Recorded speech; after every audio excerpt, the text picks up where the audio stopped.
En este vídeo vamos a hablar de cómo se comenta una obra de arte y en concreto en este veremos cómo comentar una escultura. Para comentar cualquier obra de arte tenéis que seguir un esquema semejante a este. Tiene que haber siempre tres pasos. Primero tenemos que clasificar la obra de arte que nos den. El segundo paso sería realizar el análisis, que es la parte más completa, la parte no más completa sino más gruesa de vuestra aportación. Y en tercer lugar tendríamos que hacer el comentario propiamente dicho. Empezamos por la clasificación, donde tendremos que describir e identificar la obra que nos presentan. La descripción es muy sencilla porque en todos los casos va a ser siempre una fotografía. En la identificación tenemos que dar muy brevemente el nombre de la obra que nos va a venir dado generalmente, la localización, el autor, el estilo al que pertenece y la cronología. La cronología de forma muy general, simplemente con decir el siglo o la parte del siglo cuando vamos hacia nuestra época, hacia el arte más contemporáneo, bastaría. Respecto a la localización, podemos hablar de que sea una estatua. Una estatua es una escultura elaborada imitando el natural. Es lo que llamaríamos arte figurativo. Imita el natural, pero además en una estatua siempre está presente o casi siempre la figura humana. También puede estar localizada en una fuente, puede estar localizada en un retablo, puede estar localizada en una tumba, como el Moisés de Miguel Ángel, el famoso Moisés que está dentro de la tumba de Julio II. O puede estar dependiendo de la arquitectura y se tiene que adaptar al marco arquitectónico. Con eso tendríamos hecha la primera parte. No os debe ocupar más de 3-4 renglones a todo lo sumo. Vamos con la parte más gruesa de vuestro análisis, que sería el análisis propiamente dicho. El análisis lo vamos a dividir en 4 partes: análisis técnico, iconográfico, formal y figurativo. Sería esto, ¿vale? Vamos a empezar con el análisis técnico. En el análisis técnico tenemos que hablar del tipo de escultura, del material y de la técnica empleada. Tipo de escultura, pues la escultura puede ser de bulto redondo, le podemos dar la vuelta literalmente a la escultura. Puede ser dentro de las de bulto redondo, puede ser únicas, hay solamente una figura representada, o puede ser un grupo escultórico. Respecto a la parte que está representada, podemos hablar de una escultura de cuerpo entero, podemos hablar de un torso, el torso es el tronco del cuerpo humano, podemos hablar de un busto, en el busto se incluye la cabeza, los hombros, el nacimiento de los brazos, puede ser, y el pecho o una parte de él. Y luego tenemos la cabeza.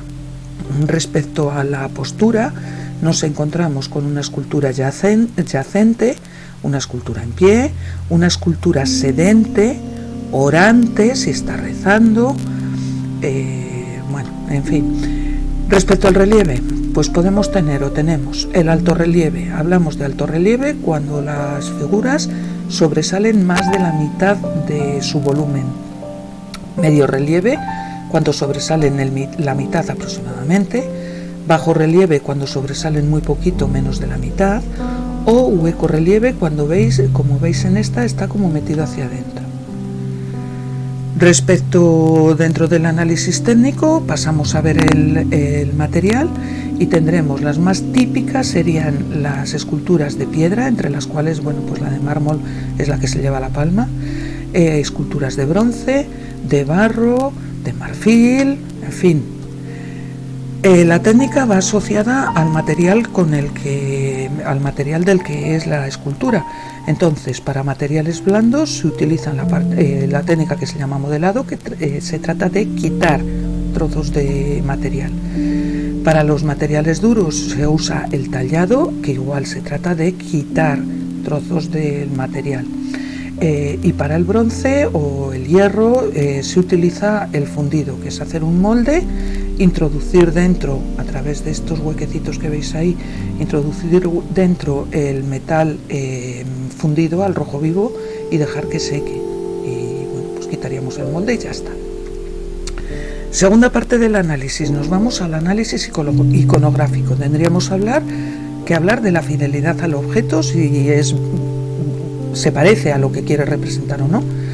la descripción de qué tema nos está hablando, la asociada con el tema que es y la fuente. Empezamos con la fidelidad al objeto, que como podéis ver puede ser una escultura abstracta como esta, en la que en lugar de representar figuras concretas y reconocibles, pues muestra una realidad diferente pues a través de un lenguaje propio del autor. O una escultura figurativa sí se parece a la realidad. Entonces, dentro de la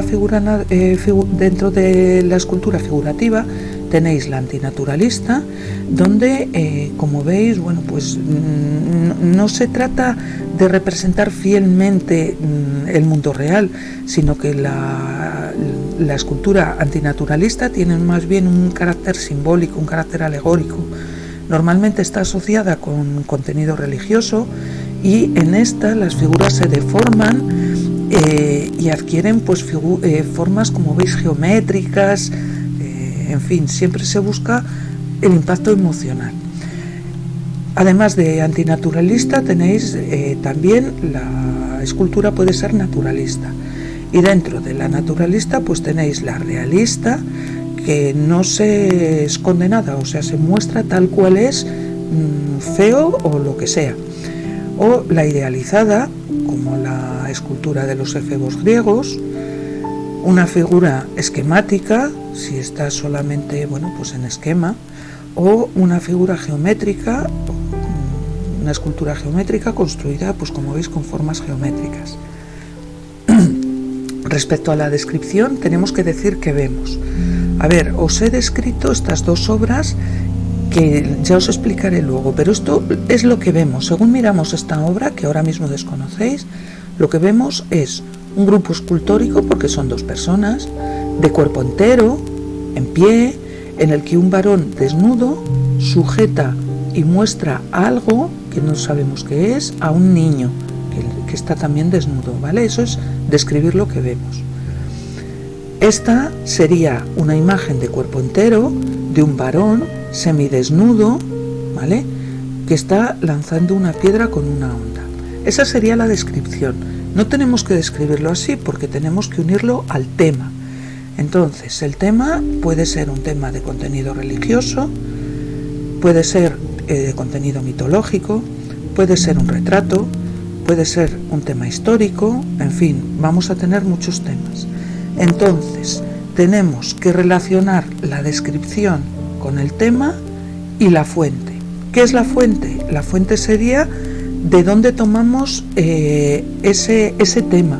Entonces vamos a ver cómo analizaríamos esta escultura.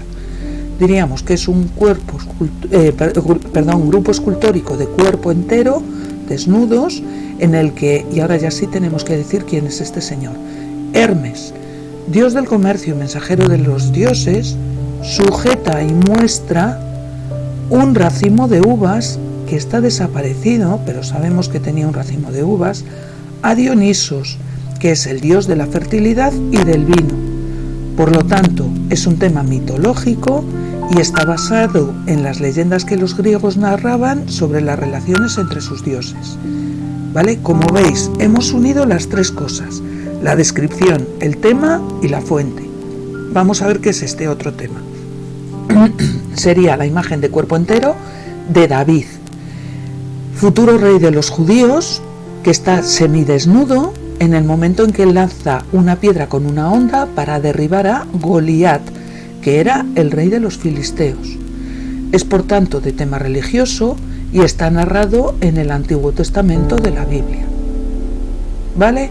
Como veis, hemos unido las tres cosas. Hemos descrito lo que vemos, pero asociándolo con el tema mitológico en este caso y religioso en este otro, para lo cual tenéis que tener una cierta cultura de mitología, de religión y de historia, como veremos en otros momentos. Pasamos al tercer tipo de análisis, que sería el análisis formal. En el análisis formal tenemos que hablar de la textura, tendremos que decir si es una textura lisa, es pulida, o rugosa, o está inacabada. Dentro de la composición podemos ver si es cerrada, como esta, o abierta. ¿Qué vemos en una composición cerrada? Que los elementos de esa escultura están organizados de forma cerrada. En este caso, veis, está organizada la escultura como si fuera un rectángulo. Normalmente las composiciones cerradas se organizan en torno a un eje central, que estaría en el centro de la escultura, y hace que vayamos, bueno, pues que miremos el centro. Esta escultura, este tipo de composición cerrada es muy habitual en el mundo medieval y en el mundo renacentista. Por el contrario, la escultura abierta, en la escultura abierta los elementos perdón, están organizados de forma muy abierta, en forma de cruz, en forma de V, en forma de X, en diferentes formas. En ella los elementos veis que huyen del centro de la escultura. Aquí estaría el centro de esta escultura y los elementos están huyendo. Es más característica, bueno, pues del manierismo, del rococó y de algunas corrientes actuales. Dentro de la composición podemos hablar de una composición isocefálica, que sería cuando las cabezas están a la misma altura. Esta está más elevada, pero luego hablaremos por qué, ¿vale? Está más elevada porque muestra a Cristo, luego diremos por qué.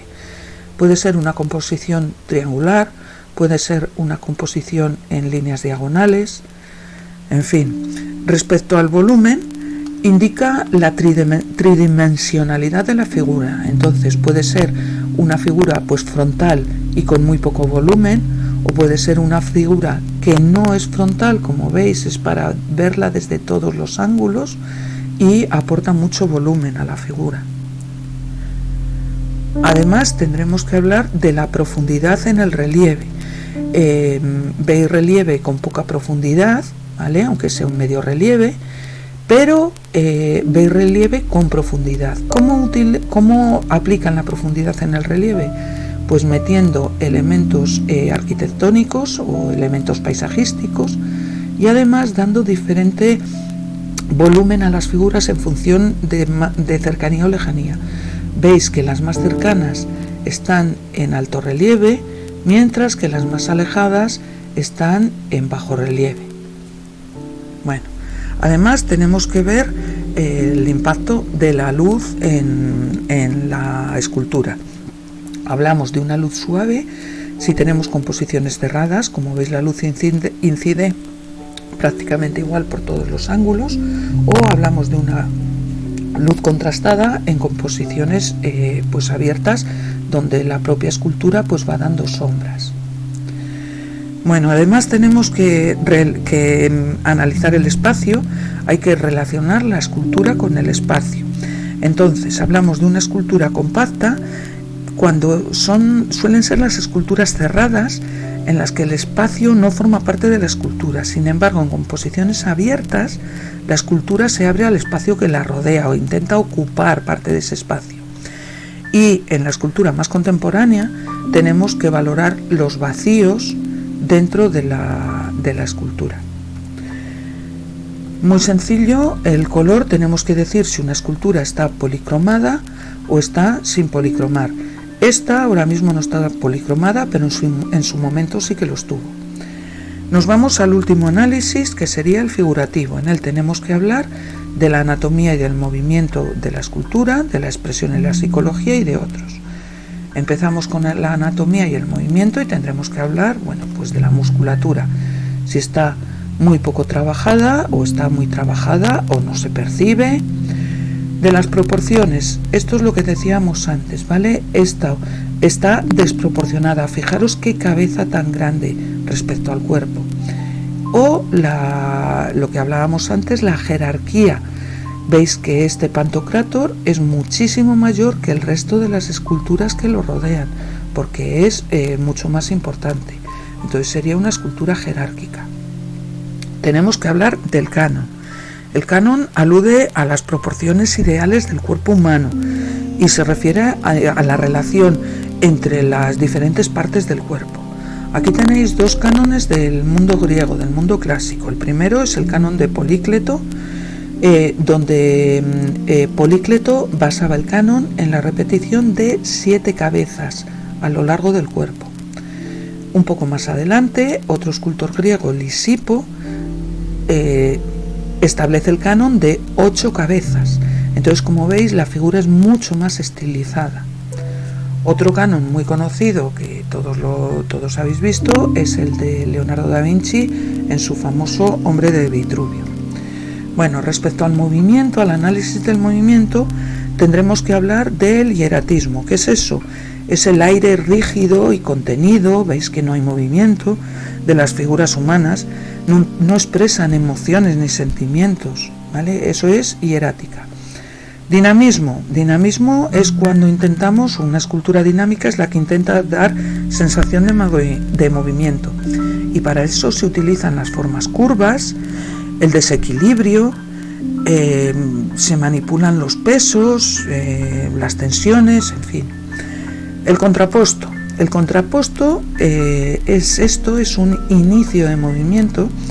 Se consigue flexionando un pie y elevando la cadera contraria como consecuencia, y el hombro de ese mismo lado de la cadera, veis que está como más caído.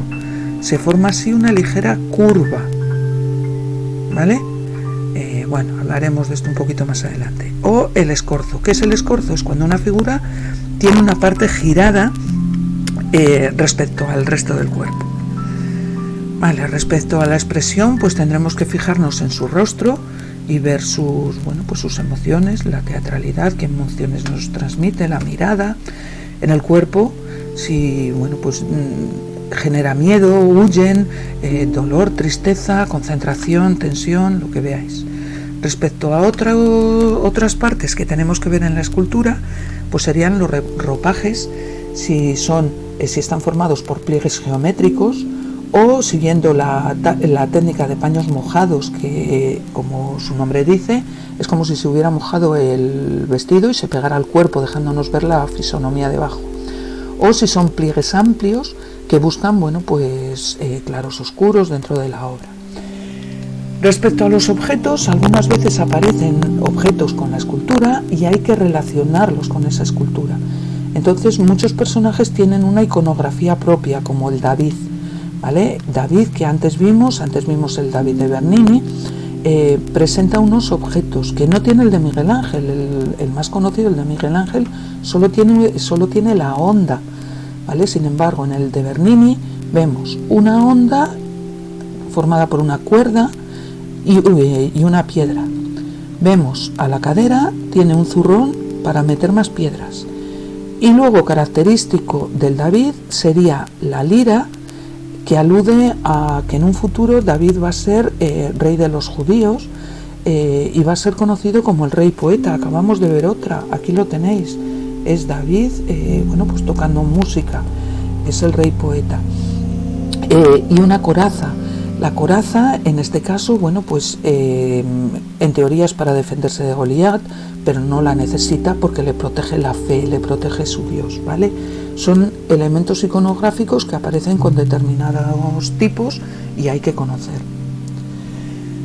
Los paisajes generalmente os aparecen en los relieves, como ya hemos dicho, y es la forma de dar profundidad. Bueno, por último nos vamos a la última parte, que sería la del comentario. En el comentario es donde tenéis que hacer aportaciones vuestras, ¿vale?